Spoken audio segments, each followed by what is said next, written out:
Welcome to Trewvizon Radio. I am your host, Awesome Al, along with my co-host, Hooch.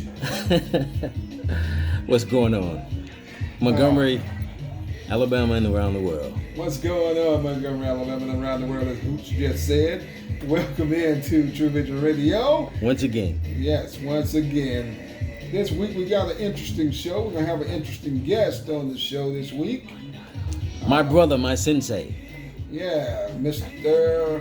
Brother Brian Watts. Brian Watts. And he's going to be discussing what, Hooch?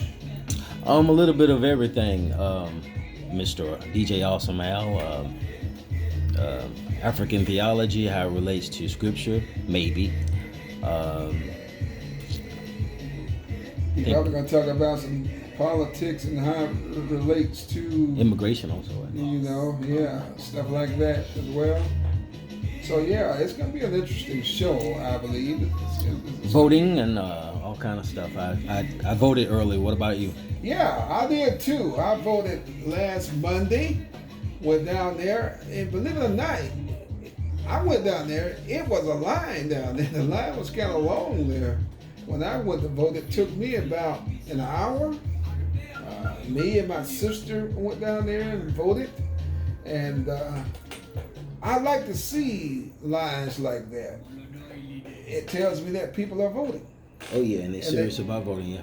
Yeah. No doubt. And then voting early. Yeah, well, we're going to get a shout out to the National Federation of the Blind. Make sure you come on in and get that thumbs up because we are pressed for time. We are behind is not usual, but we're trying to get it in. Yes, let's give a shout out to the National Federation of the Blind, Miss Parma Simonton, our president here, Montgomery, Alabama, the 6 chapters, Montgomery, Birmingham, Huntsville, Mobile, Talladega, and Tuscaloosa. Those are the 6 chapters for the National Federation of the Blind. And you can contact them by going to the national website, nfb.org, and also going to the local Facebook page, NFB Montgomery, and check out the chapter here in Montgomery. National Federation of the Blind, we're changing what it means to be blind. Yes, sir. And shout out to Miss Parmy Simmons, right? Or is it Woods? Simonton, dig it. Simonton. Shout out to her. It's supposed to be your job, but that's okay. Well, I did shout out to her. You didn't listen to me. You said the NFB. You didn't say nothing about Parmy. Yes, I did. They used to be loud and clear, but once again, okay. Miss Parmy. Anywho, let me give a shout out to you.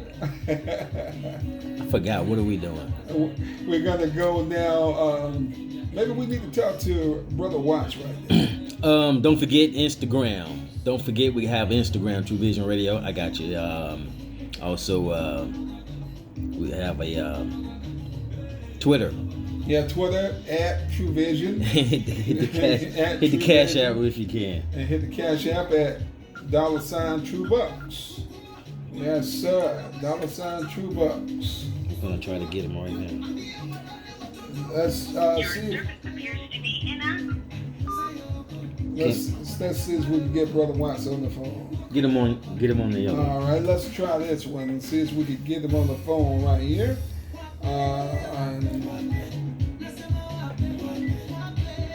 See what we can do here. And don't forget to email us at trewvizonradio@gmail.com, TREWVIZON radio.com, and hit that cash app, $TrueBucks. See if we can get Brother Watts on the phone. All right, let's see what we can do this. Hello. Hello, Brother Watts. Hey, brother, how you doing? I'm doing good. This is Awesome Al along with Hooch here from Trewvizon Radio. I was supposed to call you from the other number, but you know how it is in production, so we had to make a quick decision. I understand, brother. You have to do what you have to do, and sometimes you have to tip when you have to tip. Yes, sir. And we want to talk with you today about African history and also about the I want to talk to you about the Reformation. that you did a video on a while back, and I believe in that video you said that I'm speaking of we as black people, are the only ones that haven't been paid by the government. Yeah, that's absolutely correct, brother.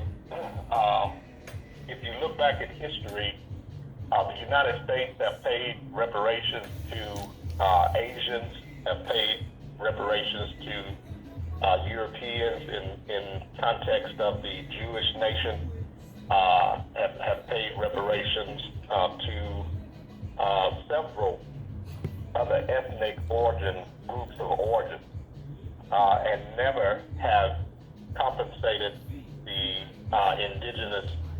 And when I say indigenous, speaking in reference to the descendants of slaves from the indigenous African people that were over here prior to slaves coming over that we know as Native Americans, and also the slaves that actually were brought over via the Middle Passage. So reparations is something that is a hot issue, but it's definitely an issue that we need to look back on as it relates to history and see, where we actually fit into that picture.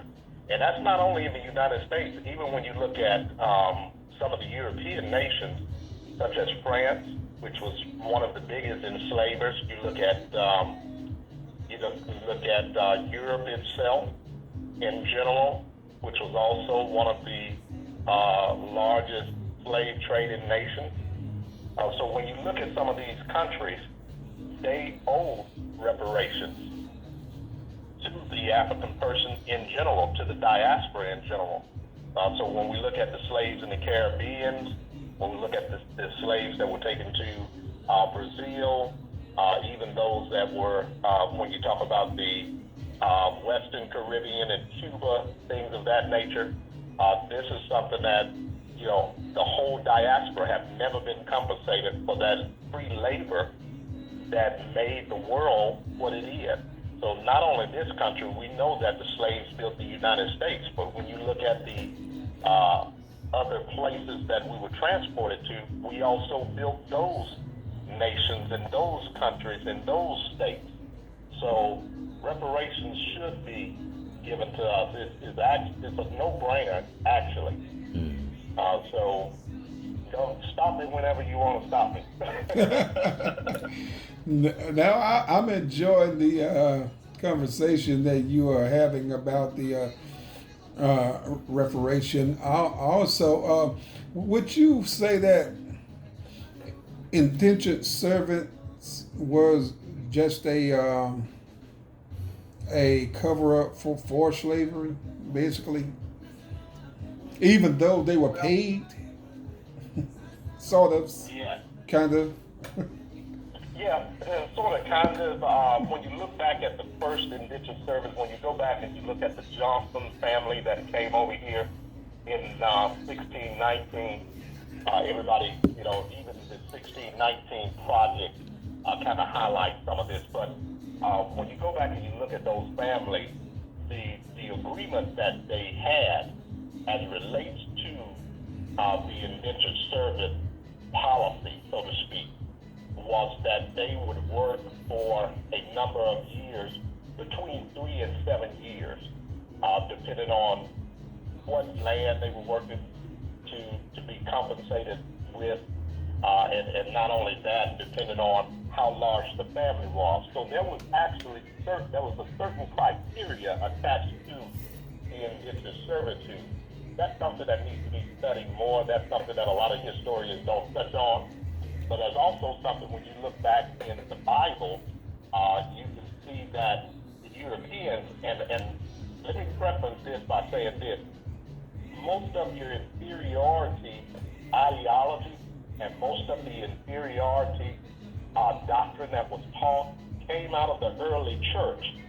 So a lot of what was implemented in America and all over the world concerning the diaspora as it relates to servitude came out of the Bible.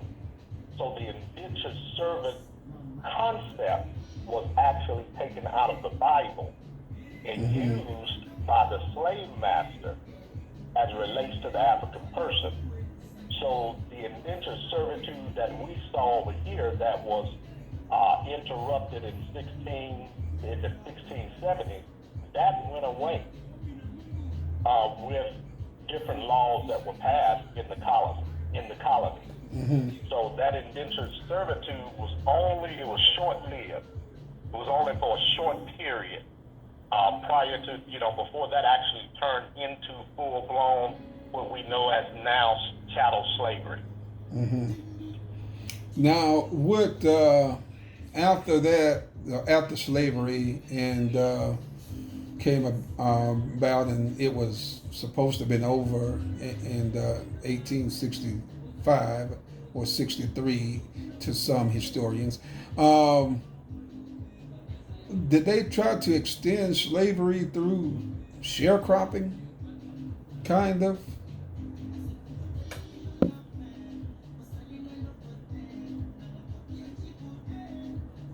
Hello? Hello? I think we lost him. Get your phone. Well, I don't know what happened. Let's try it again. Maybe he doesn't like sharecropping. But once again, we're talking to the legendary Mr. Brian Watts about pretty much everything when it comes to our people, when it comes to reparations and who we are as African people related to Scripture. Hey, brother, can you hear me? Now I can, sir. We got lost there somehow. Okay. I was asking you about sharecropping and how does it relate to slavery? Yeah, and that's a good question. Sharecropping was a continuation of sort as it relates to slavery. And let me kind of take you back just to kind of bring you forward to that, the whole institution of sharecropping. In 1865, pretty much after the Civil War ended, what was actually formed was what we know as now the Freedmen's Bureau. Well, the Freedmen's Bureau was actually formed March the 3rd of 1863. In 1864, there was a delegation through the Department of War, and there was a debate on the Congress floor 1 year later in March of 1864 that stated that the same protections under the law that was offered to whites should also be given to African people who were slaves. Now, keep in mind, all of this is taking place prior to the full-blown, what we know as emancipation. So once emancipation happened, the Freedmen Act is made law. President Johnson, when he takes over, Abraham Lincoln is assassinated April the 4th of 1865. April the 14th of 1865, April the 15th, Johnson takes office. He rescinds, so to speak. He issues proclamations that renders all the rights back to the white slave owners. And all of everything that had been done by way of the Freedmen's Bureau, by offering protection to African Americans, by offering education to African Americans, by implementing some form of housing assistance to African Americans, all of that was overturned through those proclamations by Johnson. And in the process of that, the only way now for that African person to survive was to go into an institution that they called sharecropping, which simply defined that in order for the African to live on the land, he would have to give up his portion as it relates to labor to pay for his existence on that land. And the way that was done was through raising crops. Mm-hmm. So they weren't actually paying with physical money. They were paying with what they produced from the land. Right.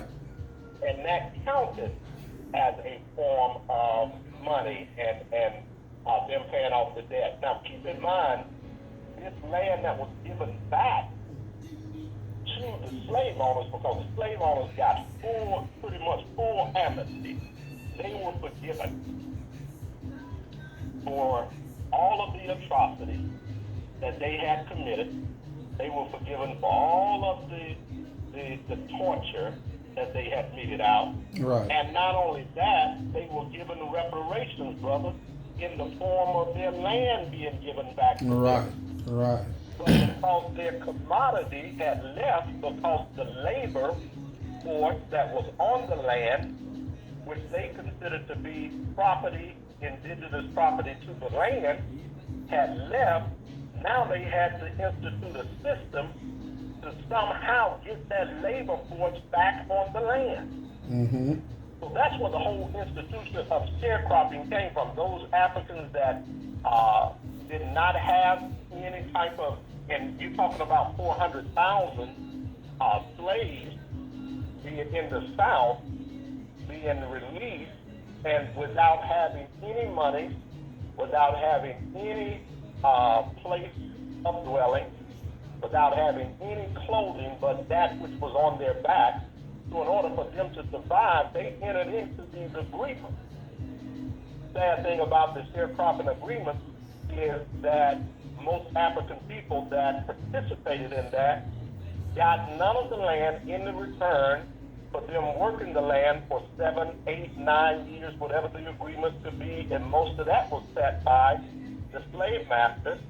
Some of them never paid off the debt in sharecropping. Right. So it was a bad situation. It was a situation that was a form of reinstituting them into slavery. But what happens is the Jim Crow era comes along, Mm-hmm. where the states implement the black code. Right. Okay? And through the black code, they implement also the penal laws. Mm-hmm. To imprison blacks. So if you could be a black man, if you were walking across the street and you looked at a white person, you could be in prison. Right. That is how most slaves were reinstituted back into the system of slavery. Mm-hmm. So it was a thing where you're talking about Jim Crowism really lasted almost 100 years. Yeah, because So, that's kind of what happened to kind of with Emmett Till. absolutely. Right, with his death, because of those Jim Crow laws that was implemented throughout the South. Absolutely. Yeah. And when you look at those pitiless laws, they allowed slaves to be, or people of black African descent, to be held in servitude. And the way that they would have to pay off their debt was by going back and working on the plantation. Right. So, Right. so they weaponized the prison system. And they have done the same thing today. Mm-hmm. When we look at the system today, Alabama is and was and still is, from a standpoint of some of the laws that are on the book of the Alabama Constitution, is one of the most racist, prejudiced states in the South. And when you look at, what's her name, Governor Ivy. Ivy, Yes. whole plan of creating mega prisons, that all goes back to this penal laws that were set up predominantly in the South to reinstitute slavery by way of the prison system. It is no different. Right. Right. See, if you build the mega prisons, brother, you've got to occupy them. Yes. Yes, you do. And the people that are occupying them. This is history, has always been predominantly African labor, Yes. African men specifically. Yes. So, brother, what can we do to wake our brothers and sisters up when it comes to information? Because I could listen to this all night, but you know, even when we share and try to, it's like fire shut up in your bones when it comes to information, and sometimes it might not come out right when you get excited and you want to share with one another because once again you trapped in a system that never really was set up for us in the first place. That's exactly right, brother. I think we have to continue to use venues that you brothers have, venues as far as the social media arena now is a good tool to get the information out. I think we have to continue to create like study groups. Yeah. We need to create book clubs, things of that nature. And that's something that I'm going to be implementing here within the next couple of months. We're going to have a book club study group where we get together and we read history, we break it down, analyze it, and then try to appropriate it to being able to help our people today. Okay. Now, I was also watching a video today that you did, and you were talking about the history of the government, and you broke down several kinds of government. Now, I didn't have a chance to watch the whole video, but could you give us some of those examples of what you were talking about in the video? Oh yeah, man, that is really important, especially with everything that's going on today and with the election being right around the corner. Yes, 11 One thing days that now. Can you hear me? Yes, sir. Go ahead. I'm sorry. Okay. Yeah, I was just saying, one of the things that I was talking about is understanding the concept of what a majority is as opposed to a minority. And in the United States government, the majority system was set up as it relates to representative government being able to represent those who were superior in intellect and superior in class. Now, one thing I talked about was the word majority comes from a French word that's pronounced majorité, which means state or condition of being greater or superior. And the word minority also comes from a French word which means minorite, or pronounced minorite, and it means the state or condition of being inferior or less. So when you are called a minority in government, you're literally saying that you are inferior or you are less than the majority who is superior in class and intellect. Right. So black people, we run around here affiliating ourselves with a government that have labeled us a minority. Even though we are majority in number. I say that all the time.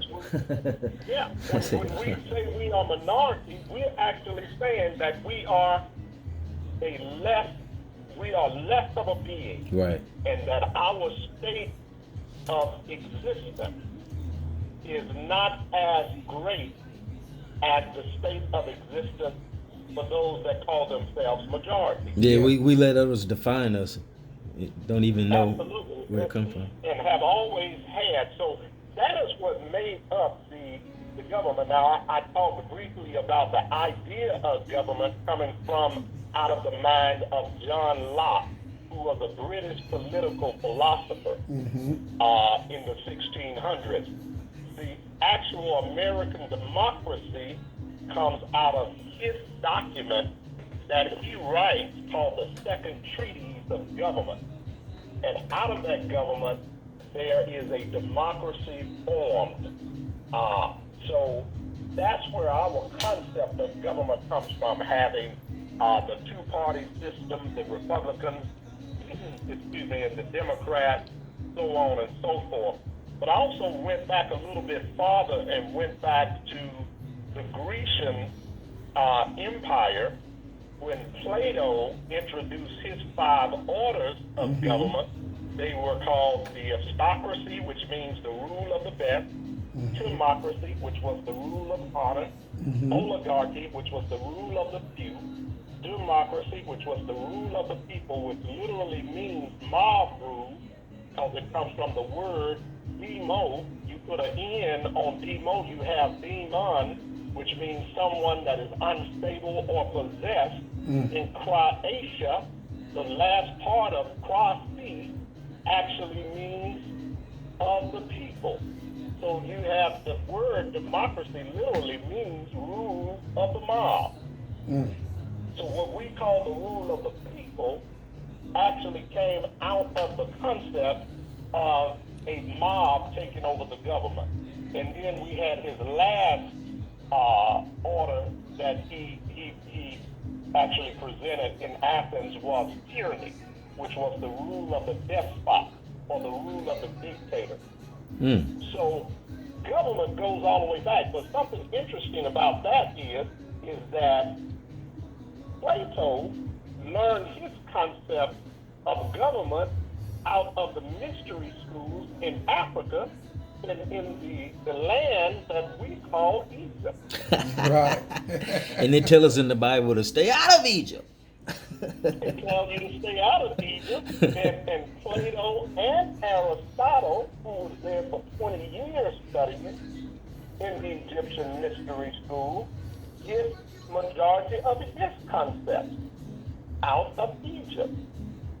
So when we see that, and matter of fact, when you look at Aristotle, even all of his writings were from books that he stole out of the mystery school before Alexander burned it down and then renamed the Library of Alexandria.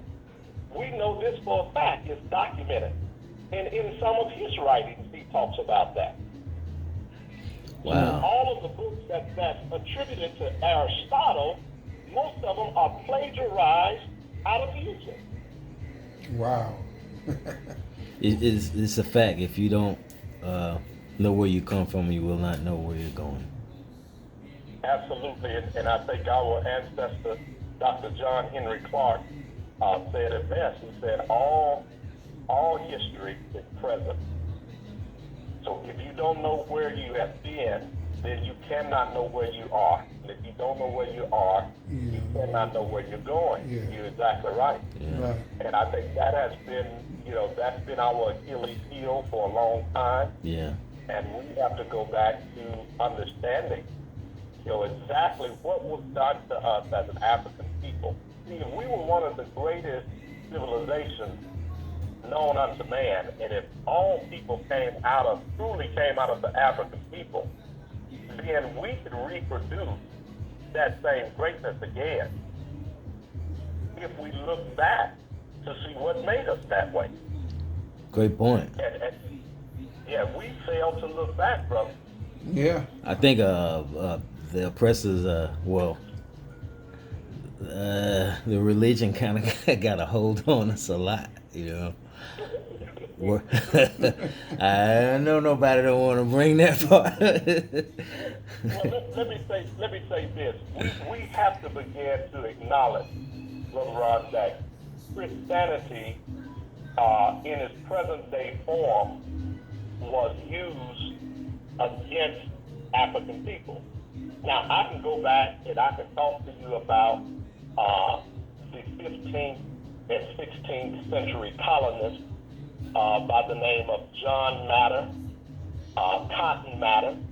These were some of the brilliant intellectuals of Europe at the time that were also teaching in the American colony. Well, these guys wrote papers. They were all Christians, and they wrote papers that would shape the thinking of the missionaries that would be coming over to America to missionize the slaves. So when you go back and you read some of their doctrines, what they state is that slavery was ordained by God, and that the European was superior in intellect, superior as it relates to inventiveness and creativeness, and they also termed the phrase with the African of being lazy, being uneducated. So of who we were and who we are today was shaped out of the mind of some of the best early Christian fathers in the Americas. So we just have to be real about that. Right. And we also have to understand that when you go back and you look at the King James Version, you have to look at the influences that were behind the king. To understand how the scriptures were used to not only promote slavery, but to enslave. It put in the minds of white people that African people were below them and that somehow they were the saviors of these backwards, dark continent, not too far from an ape type of people. And in adopting that, they began to indoctrinate based on what those missionaries had learned and what they had been taught by way of the intellectuals. They began to implement that. They began to missionize the African, and that's what they taught the African. That's what they believed. Speaking of belief, have to start dealing with that. speaking with belief, I believe everyone should hit that thumbs up when you come on in and check us out. This is Trewvizon Radio with the legendary Mr. Brian Watts. Go ahead, my brother. Had to get it in. So we got to start dealing with that. Whenever we accept, and what I encourage people to do, because Ron, we've been knowing each other for a while. I believe that the Bible, if in proper context, is the greatest African history book that you will ever read. Yep. But see, let me say this: when you take the text out of context, you have con. And that's what the European was. Right. Okay? So they took the text out of it, and they conned us. They took what was already in our country, reformatted it, and then gave it back to us whitewashed. So we have to begin to talk about that. We can't be afraid when preachers stand up in pulpits today. They stand up and they teach the con game. Yeah. Right. And they even look like pimps, you know. I mean, which are another form of being a con. I mean, it is what it is. It is what it is, and we have to acknowledge it, and we can't be afraid to call those things out anymore. So what I normally do, I ask people, and just to show them this, when you look in the Old Testament, the only Europeans that you truly see in the Old Testament are your Greeks. Yeah. When you come to the New Testament, Romans. you see the Romans. Yeah. Okay? So those are the only two groups. Everybody else, literally, that you see are going to be of African descent. Wow. Now, that's how simple that is. And when you talk about Jesus, the Messiah, there is no argument as it relates to who he is. Because when you look at his lineage, when the wise men, which were 3 African men, came and presented him gifts, the gifts traced back to his lineage in the line of Rachel, who was a black woman. Right. So there's no argument of that. And the gifts that Rachel passed down through her lineage was myrrh, gold, and frankincense. So what did the wise men bring? they bought the 3 gifts of the African woman that said, this is how we should honor every child, male child that's born in our lineage. We should offer them gold as an inheritance, frankincense as an anointing, and myrrh as a sweet savor unto their Creator. Wow. Those were the same 3 gifts bought unto Jesus. So when he goes into Egypt, he's not looked upon in a strange manner because Egypt was black. Right. So it has to be taught from an African perspective, which is the perspective. Which is the only perspective. Right. If you're going to translate the Bible correctly, see, you have to get rid of the whitewashing. And when you say that, people think you're being mean or racist, but that's not so. It's just the truth. That's the truth. It's the truth. As a matter of fact, people need to read the book by Arthur Kessler called The 13th Tribe, where he exposes the so-called Jews that are Ashkenazi and Khazarian that are over in Israel today, and he talks about them not being part of the 12 sons, the 12 tribes. They're called the 13th. He calls them the 13th tribe because they made themselves fit into a narrative that was out of Africa. See, I'm not saying that I can quote you documents all day, but see, these are white people that are Jews that are writing about this. And so to know the real chosen people, he tells you who the real chosen people are. He said all you have to do is find the ones that came over to the Americas and to the Caribbean and to all other parts of the world on boats. Find the ones that had their God stripped from them. Find the ones that walked around half naked when they were enslaved. Find the ones, this is what the white man said. He said, when you find them people, you'll find the true chosen people. And he said, not only that, he said, if we have any decency in us, we'll remind them of who they are. Wow. So really what you're saying is, by the information, Europeans shouldn't be dwelling with this religion as well, but we're supposed to be teaching them, not the other way around. Absolutely. And if we took time to study who we were, we would be able to teach them. Right. See, because I have conversations with my counterparts all the time, and I'm not afraid to bring up issues like that because I study it. How was that like? And I studied their history as well. So Dr. Clark said, you don't need to really look into your history until you understand the European history. So I want to know what the history of the United States was and what the history of the West was. All of those different things. We need to know that, because when you know that, then you can clearly see why they did what they did. Right. To us, when you understand that you're in the Dark Ages, and there's a good book out called The Iceman Inheritance. You hear Dr. Clark talk about that all the time, where Europe is exposed. It was dying, literally. And when you go back and you look at the Moorish, I call it the Moorish salvation. That's my term. The Moors saved Europe. There will be no Italy.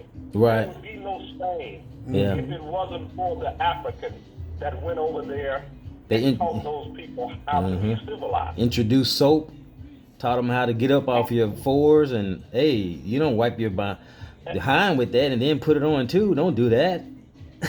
Absolutely. And not only that, some of the same water ducts that they created in sewage systems that run uphill are still in existence today. You can literally go see them.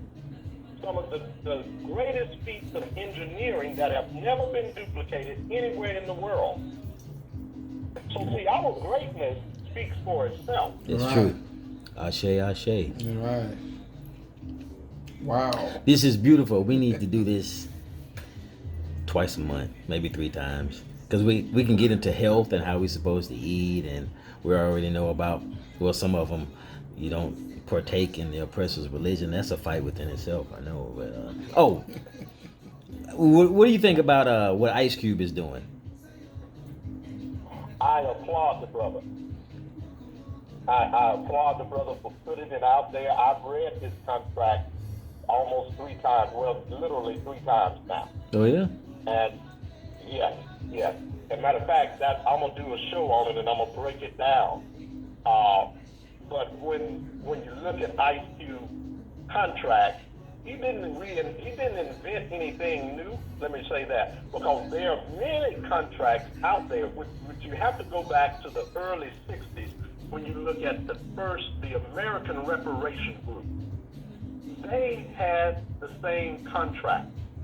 You can go beyond that and look at the Constitution that Marcus Garvey wrote for the UNIA. Mm-hmm. So he's not inventing anything new. What he's doing is putting out there again and reminding us, hey, this is our greatness. This is what this country owes us. Yeah. And this is how we should approach it in a legal way to get what we need. I think the demand, and one thing I love about what he's doing, he's making it specific to the American descendants of slaves. Mm-hmm. This is not for all black people. Right. This is for black people that are descendants of slaves whose forefathers and foremothers built this country. Mm-hmm. Wow. I never read the contract, so I'm glad I brought that up. I never read the contract, so maybe you could tell us what's in it. But let me ask you something. Okay, how much money? How would they distribute that if we was to get reparations? How would they do that? It wouldn't be done all through money.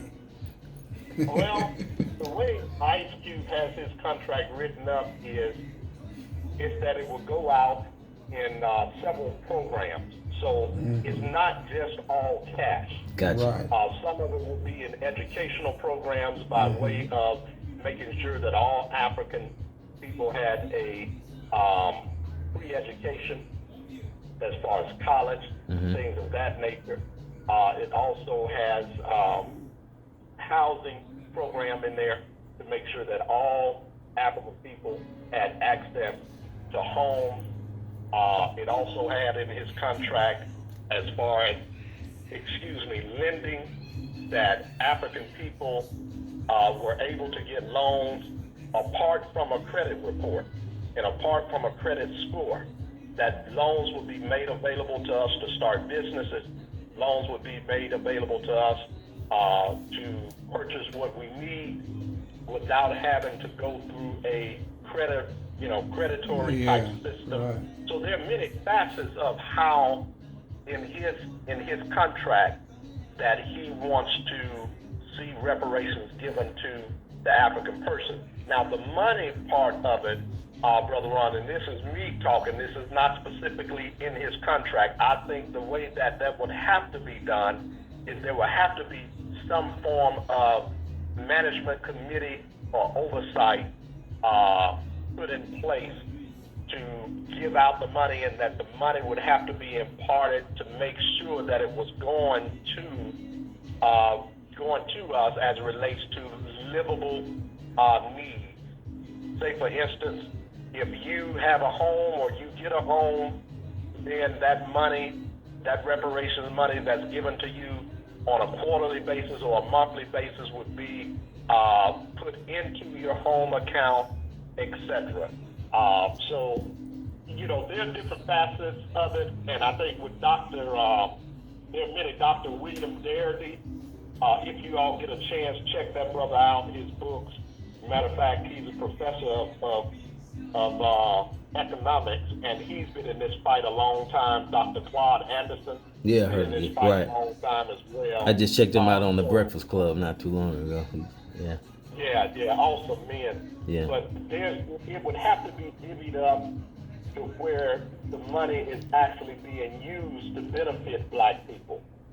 And in that sense, like I say, I think there would have to be some type of oversight committee on how that money was actually distributed into the hands of the American descendants of slaves to make sure that it was being used in its proper, proper format and in its proper context. Yes, sir. I still have all your DVDs from Greater Works, and my mother lived.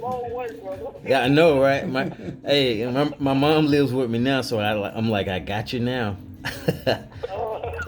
I just pop a DVD and she flocks to the room real quick. What did he say? So I know, if someone wants to get in contact with you, and I know you got your own YouTube channel, so how would one, just go ahead and you can give out your information and share with people. Yeah, we're at they can visit us on YouTube at Men and Women of Destiny. Men and Women of Destiny, and if they want to email me, they can email me at B as in Brian, D as in David, W as in Watts, so BD Watts, the number 1, dot BW at gmail.com. Again, that is BD Watts, WATTS, the number 1, dot BW at gmail.com. Dig it. okay. Well, thank you, sir, for being on the show today. Brothers, thank you all for having me. It's been a pleasure, and once we get all this behind us, we hope to get you in the studio and get y'all to sit down and do a little session with me on Men and Women of Destiny. We would love to. We would love to. Most definitely, because we need all the help we can get when it comes to our women. Woo!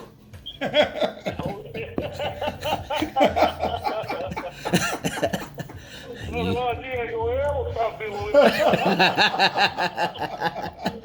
That's all right. I'm going to help you. I'm holding on to your leg. I swear to God. I need all the help I can get. Brothers, I truly appreciate y'all, man. And once you all are done with everything tonight, shoot me a link to it. Most definitely. And we got to do this several times. So Yes, sir. Conversation got to keep going. Yes, sir. Absolutely. Let me know whatever you all want to talk about. I'm open. Thank you so much. Thank you, sir. Appreciate it. All right. Thank you all, guys. You all have a good evening. You too, sir. You too. Thank you. Okay. All right. Bye-bye. Bye-bye now. Once again, that was the legendary Brian Watts, and don't forget to hit that thumbs up. That was very, very informational. That was very educational as well. I mean, to hear Brother Watts talk about the things that he spoke about, I mean, it's very educational, informational to us. I'm talking about us as a African American race, or just as an African race. I mean, very, very good, very good. And I can't wait to be on his show. Yes, like I said, wow, I think it's been over 10 years since when I met him, That's why he was surprised that you still had his DVD. Oh, I have a spindle of Yahweh has taken him to another level, most definitely using him. And let me tell you something. Everybody know I love music, but when it comes to us as African people, I understand the Bible better because it's talking about me. Right. You. Mm-hmm. So I just want to put that out there. So everything you was taught coming up out of tradition, sometimes, a lot of times, tradition is not right. Yeah, tradition is not right all the time. You are. I got tongue tied. You are correct, Hooch. Tradition is not right all the time. Because you can say all day long, well, my mama, my father, da da da da. If it was good enough for my father, if it was good enough, it would be good enough for me. No. If you keep going, you're gonna go over that water. You're gonna find out what happened. Yeah. Yep. Yeah. Wow. Well, thank you, Brother Watts, for that interview. It was very enlightening, very inspirational as far as the education and the information.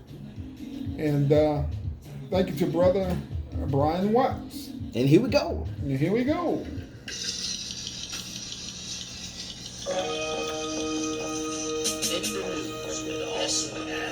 In the news today, let's talk about the debate from yesterday. Talk about the things that Donald Trump didn't answer, and the things which he did answer was really no answer, basically. So, Hooch, you saw the debate along with me. I was gonna be quiet. You gonna bring me in this, man? Yeah, I gotta bring you in it. You saw the debate along with me. Now. Can we get a shout out to Brother Watts again? Yes, we can, but we also gonna talk about this debate. It was more refined than before. It was. I give Donald Trump credit for behaving, even though it was, about to kill him, But yeah, he was about to burst. I still believe that Biden won. He was more stronger than before. So. Well, everybody else believes that he won. If you look at the poll that was taken after the debate, and if you look at the news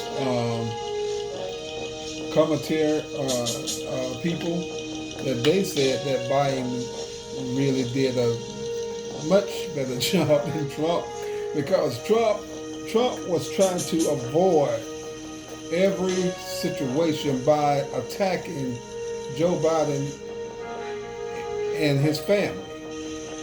And he would attack Biden by saying, "You are the ones who dealing with the Chinese. You're the one dealing with the Chinese. You were paid $3 million. But he could never say what he would do for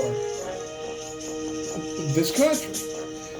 Trump has been in office now for almost 4 years. What have he done? What has he done? I can tell you what he's done. He's escalated racism.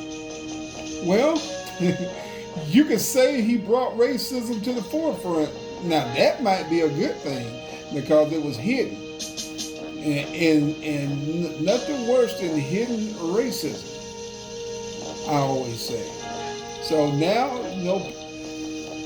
people of non-color Non-colored.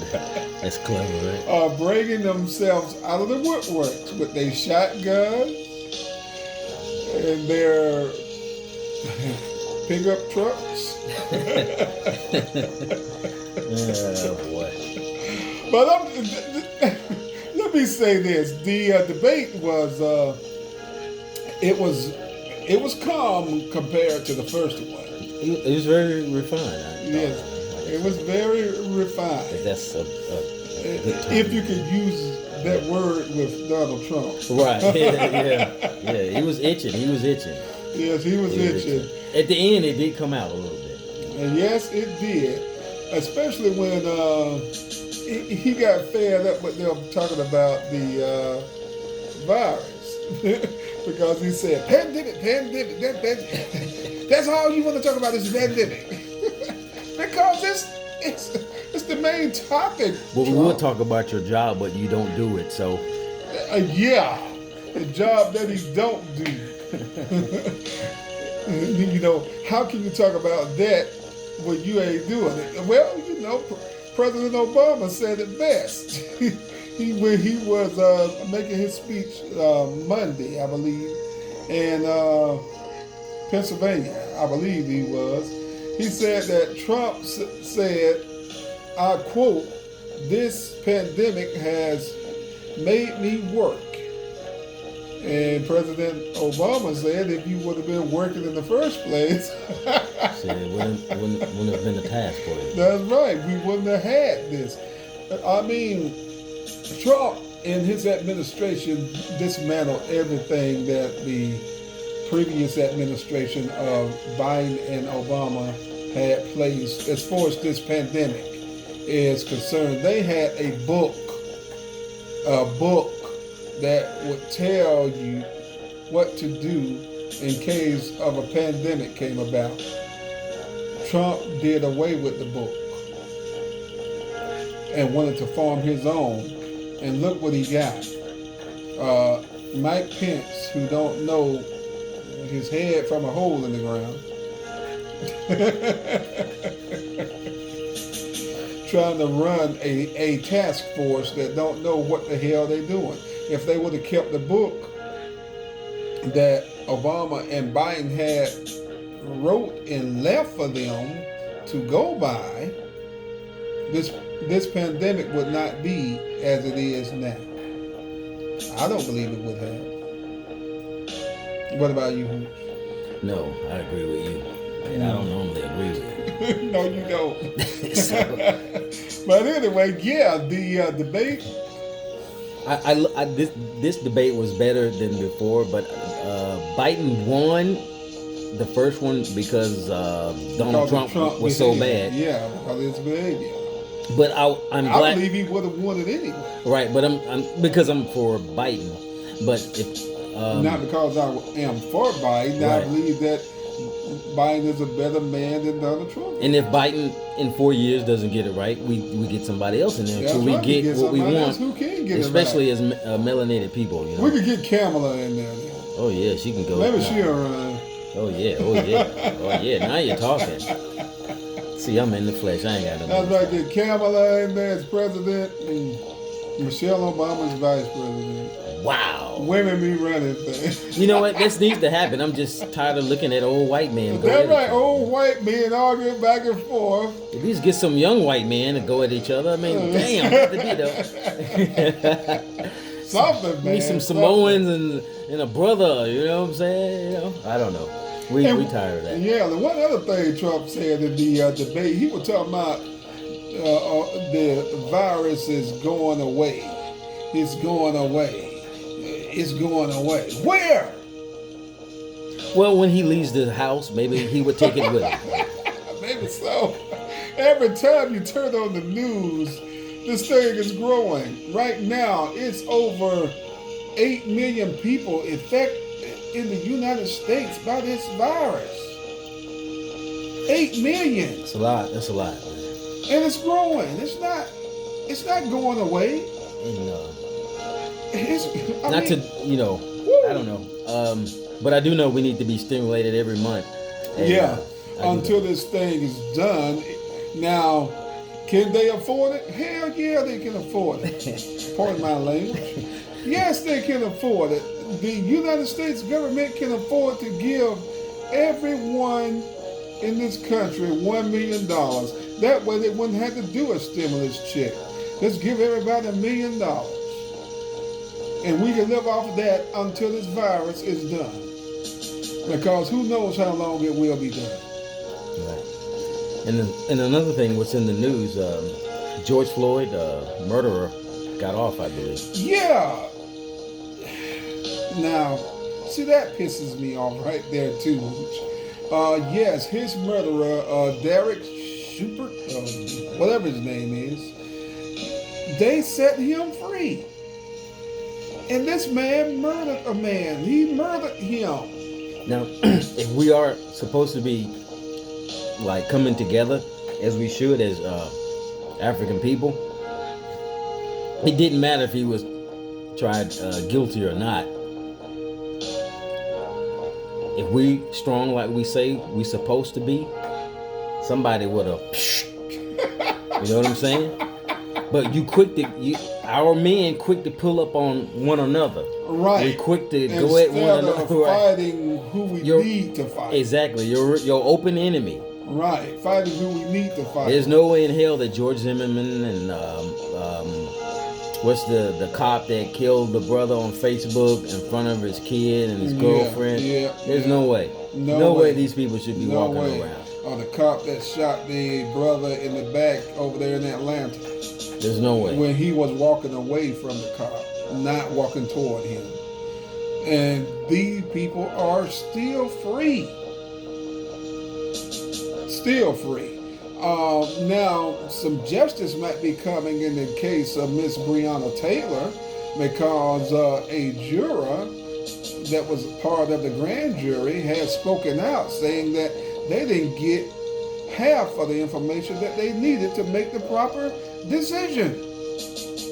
And that information was withheld from them by a black man who is the Attorney General for Kentucky. The what? You heard me. A black man who is the Attorney General for the state of Kentucky. What is his name? Daniel Cameron. Daniel Cameron withheld this information. So the jurors did not have the proper information to make the proper decision. And now, more than this juror is speaking out, others are too. So this case might be retried with a new grand jury. Well, I still don't like the idea of people with badges killing people that are not aiming a weapon or doesn't have a weapon in their arm, and Right. just walking around like it's Right. I don't like cool. I don't like that idea either, Hooch. I mean, you killing a defenseless person. They're not attacking you. And I'm sorry, we need to come together to, especially They're our not elders, you know what I'm attacking saying? And speaking of, If I was 80, 90 years old, I'd do the job. Because I'm on my way out anyway. That's how elders right. need that. You know? That's right. You know, you don't have long to live. Might as well. They gonna come get us. They Might coming as for us. well go on and do it. They coming for you. Coming for you too. But anyway, when Trump was asked about Black Lives Matter, the first thing he hollered about, the first thing I saw was they were hollering pigs in a blanket, pigs in a blanket, pigs in a blanket. So he's blind when it comes to the destruction of black people being killed by the Ku Klux Klan in uniform. That was his diversion from speaking about Black Lives Matter. He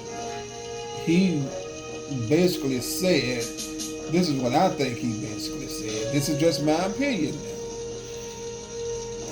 He was basically saying that this Black Lives Matter movement is nothing because you got black people talking about killing cops. So he is still defending these cops who shot down these people.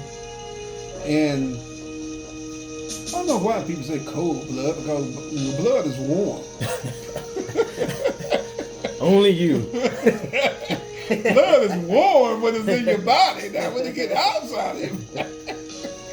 So it's okay to kill me in warm blood? No, it's not. Don't kill them in any blood. You shot him in cold blood. Yeah, cold blood. I didn't. That's a good observation. Well, thank you, brother DJ Awesome Al. Yes, sir. But yeah. Now let's talk about the stimulus. That's something that Hooch like to talk about. Oh yeah, just like we did earlier with Brother Watts. Yes. Reparations. Yes, Money.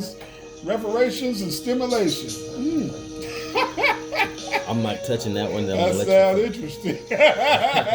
Anyway, let's talk about the stimulus, man. Hurry up. The stimulus, Speaker of the House, Nancy Pelosi, along with the Treasurer, White House Treasurer, Steve, I think his name is Mnuchin, something like that. But anyway, they are in good conversations right now. They are not arguing like they were. They are in good conversations, and hopefully that a stimulus package can be handled out, hopefully by the end of this month. But, and if it passed, well, Trump said he would sign it. He has no choice now, really. He said he would sign it, so if he does, maybe we'll be getting stimulus checks by the end of November. It won't be October. but it'll be the end of November. So hopefully that's into works. You know, I don't believe none of that. Well, I don't believe. like I said, Hooch, hopefully, man. What you got in sports, We man? can always have hope in sports. Thank you. Man, I'm tired of the lies, man. This is how it goes. Speaking of sports. In sports, the World Series is going on right now between the Los Angeles Dodgers and the Tampa Bay Rays. They used to be called the Devil Rays, but they took the devil out. Like we need to do, kick the devil out. Anyway, they took the devil out. Oh, yeah. And now they call the Tampa Bay Rays. The series is tied up 1 each right now. You know the game goes in the best of 7, but now it's tied up. And this third game is tonight, as a matter of fact. So watch that if you are a baseball lover. Watch that, the World Series between the Tampa Bay Rays and the Los Angeles Dodgers. And football, my favorite sports, of course. We're talking about the SEC football. Well, we always talk about Alabama, which is going to be taking on the Tennessee Volunteers tomorrow afternoon at 2:30, live from Neyland Stadium in Knoxville, Tennessee. That's going to be a good one. That's going to be on CBS TV. Auburn is taking on Ole Miss tomorrow morning at 11 a.m. That's going to be interesting because Auburn and Ole Miss is kind of backsliding down the winning column right now. So we'll see who comes out with that. And Troy, my alma mater, having homecoming tomorrow. Go Trojans, T-Roy. Troy going to be taking on Georgia State Panthers out of Atlanta, Georgia. That's tomorrow afternoon at 3 o'clock, homecoming. Wish I could be there because tomorrow, Hooch, it's my birthday. Oh. Yeah, I'm going to be rolling those double knuckles. So tomorrow is my birthday, and I wish I could be at Troy for homecoming tomorrow, but I cannot be there. But I say, go get them, Trojans. Go get them. And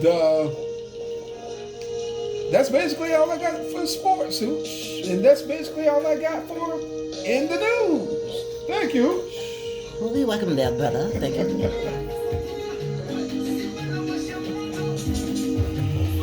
Oh, my goodness. Donald Punk. Notice you saying that. I ain't scared. I used to call him a chump. You know, Donald Trump. Dumb Donald. Yeah. He lives up to it every day.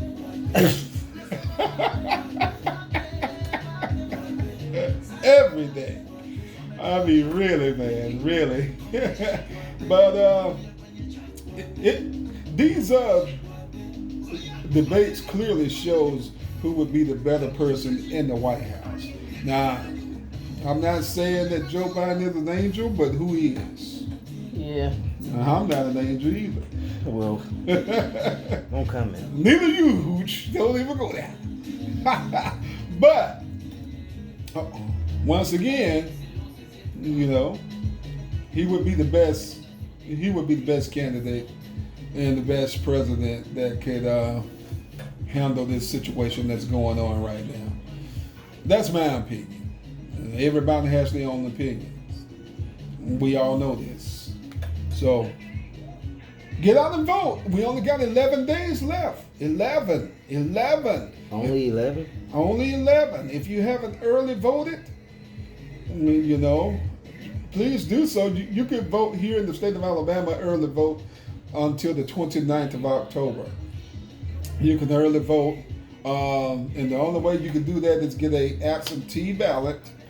And the only way to do that is you could call and have them to send you one, or you could go directly to your courthouse and vote at the voters registrar's office. Yeah, I voted. At your county courthaus, just like I did. Good just deal. Like you did. You voted Monday, didn't you? Yes, I did. And I came right behind you. Voted on Tuesday. That's right. You voted Tuesday. Yep.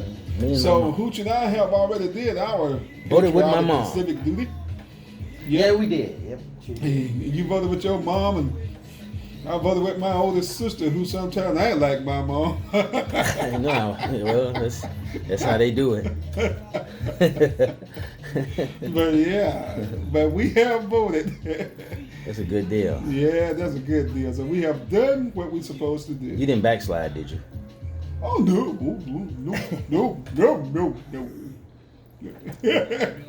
Well, it's something I wanted to say earlier. We do have a Twitter account, ladies and gentlemen. Yes, we do. At Trewvizon. Go to Twitter and put at TREWVIZON, and you will get to us. Also, our email is TrewVisionRadio@gmail.com. That's TREWVIZON radio@gmail.com.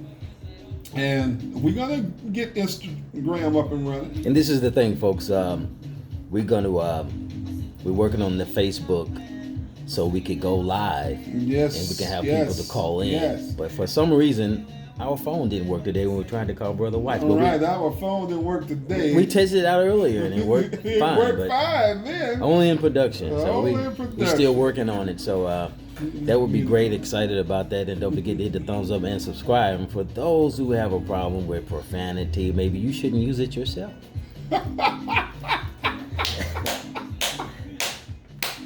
I knew it was coming.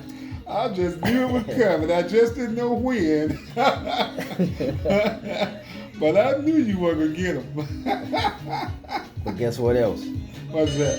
Things you should never do. Ah, yeah! Come on with it. Number one, if you're in college, which is a great thing, the number one thing you shouldn't do around your family and friends is come across like you know everything. You only went to school to become a teacher. You know nothing about plumbing. You know nothing about global warming. You know nothing about anybody else's occupation but your own. Doesn't make you all knowing. It makes you look really stupid and bougie. I'm sorry, but a lot of black people have a problem with being bougie. For example, I just wanted to explain to other people about my education at Huntington College. We did not study all that black original history, because our people came over on the Mayflower, and my people came over on the Mayflower. What? They did not come over from Africa like you people did. What? And when I'm invited to dinner, don't ever offer me watermelon. I do not like watermelon. What? That's not a part of my culture, and I just want everyone to know that I'm not really black. I'm a mix of a mixed gender, more Puerto Rican. I'm not black. I'm not really of the Negroid race, even though I might look through. And I tell you another thing. That there are so many people that are trying to get me to take on this black thing. This is a date of integration, and I'm an integrated black man. I'm a bourgeoisie, and I do not care for this black culture where we all have to bundle together in the old segregated fashion. This is Washboard Willie signing off. I think I got this puppy now. Number 2. Never go out with your hearing impaired friend without telling him that he has a slight hearing problem. For example, I go out to a nice expensive restaurant, like KFC, and all of a sudden my friend asks me a question that, it's not the question, but it's how he said it, It's like this. Hey, Rod, hey, how's your boys doing at H2O? This motherfucker, I'm right in front of you, you son of a... That's when you make a quick trip to the bathroom and you never, ever, never return to the next 25 to 35 minutes because he does not have a goddamn clue that he cannot hear a little bit. Number 3. This is for blind and legally blind people that need to rely on people to get around. Never let sighted people use you just because you need them. Because really it's the other goddamn way around. They're broke asses. They need you. They need that goddamn $25 or $15, whatever the hell you're paying them. Some people still think legally blind or blind is linked to retardation. No, it's not, you stupid son of a biscuit eater. You're the motherfucker who's retarded. Sorry for saying motherfucker, but that's the way it comes out, you son of a... Well, anywho, you ever notice they try to treat you like a goddamn dog? Tell you when and how to get out of the goddamn car when you are paying them? Are you fucking serious right now? Last time I checked, I am a grown goddamn woman, or man, or transsexual, or gay man, or lesbian. Whatever the hell I am, I own it. I am a goddamn adult. You do not tell me when and how to piss or shit. Do you not understand I am paying you to do a goddamn job? You do not know every goddamn thing just because you are sighted. You really know nothing, you son of a bitch. So things you should never do, never hire a son of a bitch that thinks they know every goddamn thing over you. Think they got control and power over you when you are the one who are in power. You are the one who's spending the goddamn money. Now, number 4. This is dedicated to those who are in a relationship. Here we go. All in love, you're holding hands, kissing, grabbing each other in Walmart. Oh, what a beautiful sight. Going down the aisle and getting nice things from each other. And you're just in love. Doesn't mean you use their goddamn toothbrush, you nasty, no good son of a... You don't know where this motherfucker been. He could have been sucking the dick the night before he met you. Same goddamn night. You don't know where she's been. Oh, you're just so stupid. You need to have some sense when you're in love. You know what I'm saying? You need to have some goddamn boundaries. You know what I'm saying? Right? You don't do that goddamn shit. You just don't use some people toothbrushes. Things you never do. Number 5. Oh, black women, you have made things you should never do again. Well, here we go. Are you having an identity crisis or something? You are blacker than a brass monkey and you are wearing a blonde wig. Or weave. The shit to show in your hair. Let it stay in there for a whole 3, 4, 5 months and it smell like corn chips. You can't even make love anymore. I mean, who can stand the goddamn smell? And you say white women want to be like you? Are you serious right now? You take that shit out of your goddamn head and you be the queen you supposed to be. How can the queen be the queen if you imitating the subjects? And you men are the problem too because you keep making love to them. Including myself, maybe. Well, things you should never do. Take that shit out of your hair. Be the queen that Yah intended for you to be. You stupid, silly, spaghetti son of a... Thank you very much for your cooperation.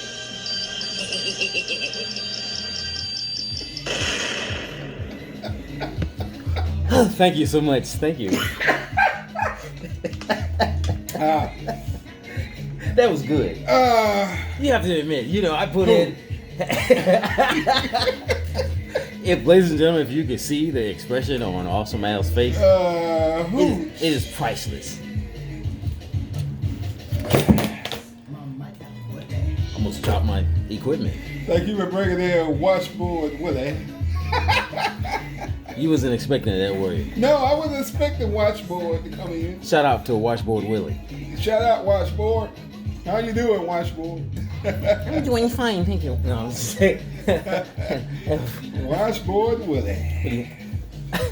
And Hooch. Hooch. Hey,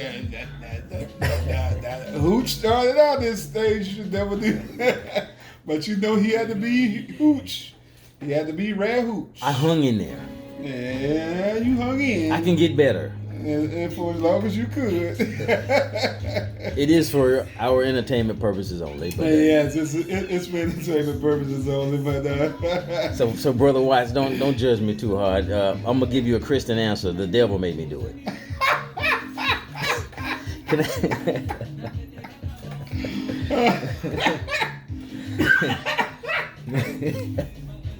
All right, flip wheels. But it was pretty. It was pretty entertaining. I thought. Yeah.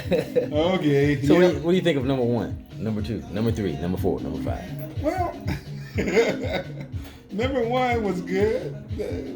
When you brought in washboard there. Yeah, washboard. He was really good too. Thank you, washboard. Yeah, we're gonna be calling Washboard Willie a lot, and also our brother Brian Watts. Most definitely, we need that information. Oh yeah, we're gonna be in touch with Brother Watts a whole lot. And as I said, I can't wait to be on his platform show. And then too, let me let everybody know. I mean, there's a lot of ways you can get protein without eating meat. Yes, it is. Yep. You can get it through oatmeal. Mm-hmm. That's one of the real basic ones to get protein through his oatmeal and peanut butter. That's another one. Peanut butter is full of protein. So, that's why for snacks, I try to buy peanut butter crackers and stuff like that because it's good with protein. And then I try to eat oatmeal every morning. And then take your vitamins. Black seed oil is great. It's originated from Africa. Most definitely. And your vitamin B, good for energy, all kinds of stuff. Vitamin E, good for your skin and blood flow. Now we're gonna have Brother Watts on here and eugenics. And plus some other people as well. Sister Yummy, Theodore Lush. Theodore Lush. Yeah. And what's the lady name up in Tuskegee? Sister Muja, most definitely, yeah. Yeah, we need to have her. And then I want to talk to my cousin out there in Dallas, Texas, and see, will he come on the show and talk about healthy foods for black people? Remember, we were talking the other night about 10 foods you should avoid, or 10 things, because alcohol is one of them. Yeah, alcohol is one of them. No more dealing with I know, right? I saw it, almost fainted. No, it's not so. Yeah, alcohol is one of them. Sodium. Salt, sodium. Canned goods and canned goods. That's why you need to eat as much fresh vegetables as you can. I love to saute my vegetables along with my fish. I like that. My fish is good. I should have brought the list, but fish I will. Fish is protein as well. Right, I was about to say that. Yeah, I'm gonna. But it's meat. But it's great. It's great. It's not. It's the best way to do it is on the stove, grill it, or. Oh yeah. Or put it. Bake it too. Yeah, bake it. Yeah. Put some lemon pepper, some garlic. Yeah. But we use real garlic. If you don't have it, you can use the powdered garlic. But no respectable chef will use the powdered garlic. But if that's all you got, then make it happen. If you got some onions, get some onions. Yeah. Good stuff. This is a great show. Yeah, it is. It's a great show. It's a great show, and I've enjoyed the show today. Really have. I did too. And how many days we got left? We got 11 days left before voting. 11. November 3rd, get out and vote. Go to your poll if you haven't been there, if you haven't voted already, should I say. Most people are early voting. I mean, the record numbers of people early voting is astronomical. Oh yeah, I believe it. I believe it's a landslide. Yeah, I'm hoping.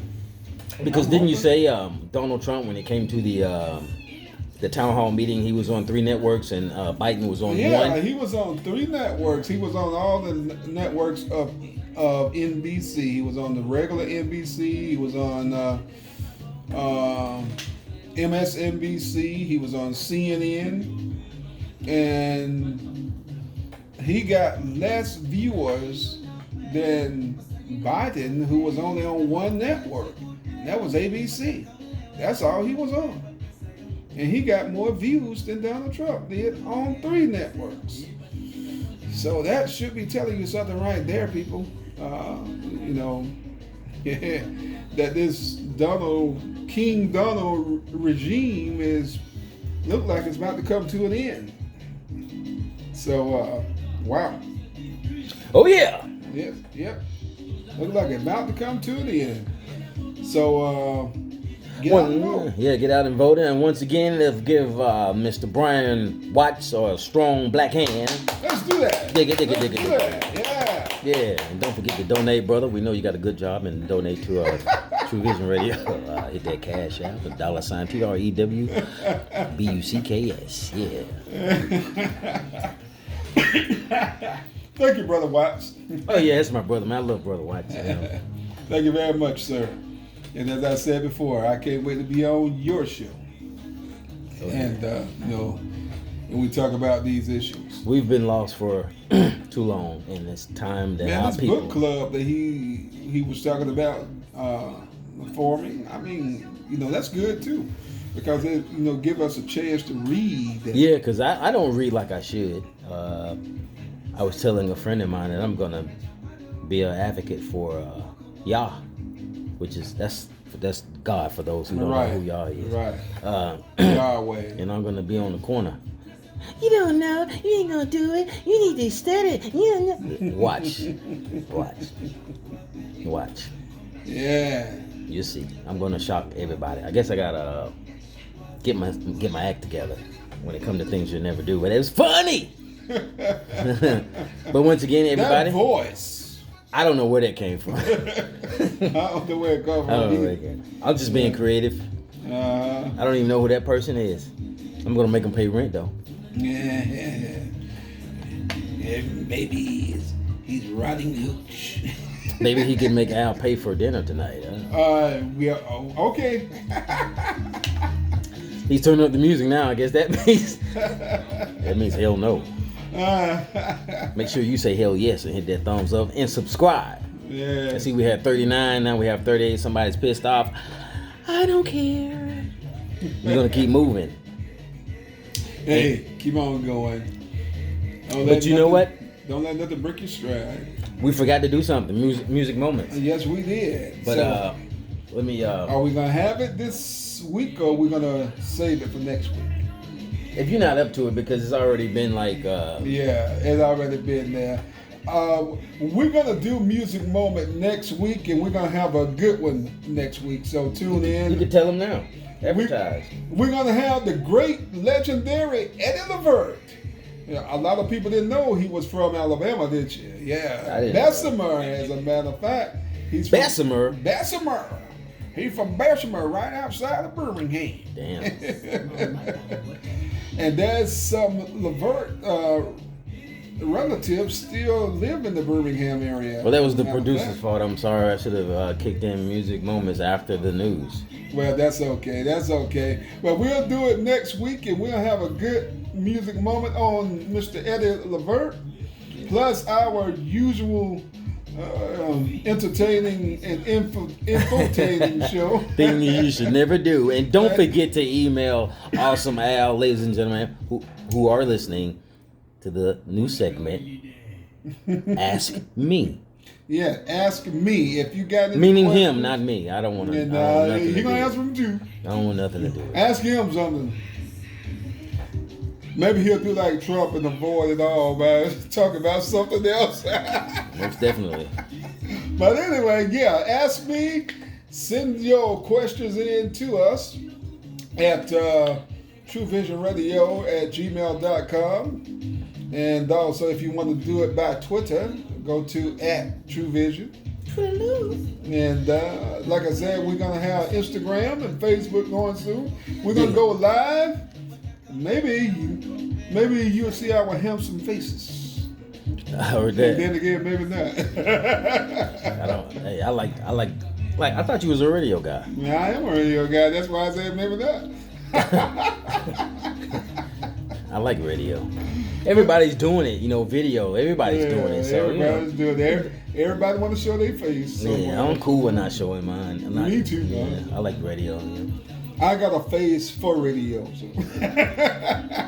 Well, hey, I'm not gonna say I do. But Nah, because you think you're handsome. I don't think anything. I have some just, sucker, but I like the idea of radio because I don't want to be bothered, you know. Yeah. Are you the guy? No, I don't want none of that. I understand.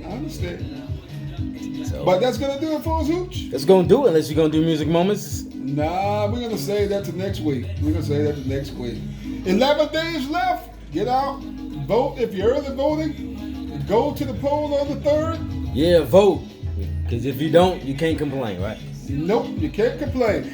Also, next week, I want us to play this video from Pastor John Howard Wesley up in Virginia, where he talking about what will happen if you don't vote. You, as Black Americans, is who he talking to. So it's a good one. If you want to look it up, do so on YouTube. Pastor John Howard Wesley talking about not voting. What will happen if you don't vote? Yeah, I like that track you playing in the back also, man. I need to crank that puppy up. That's right. Yeah, it's time for us to get out. Dig it. Until next week. Peace. Black Power.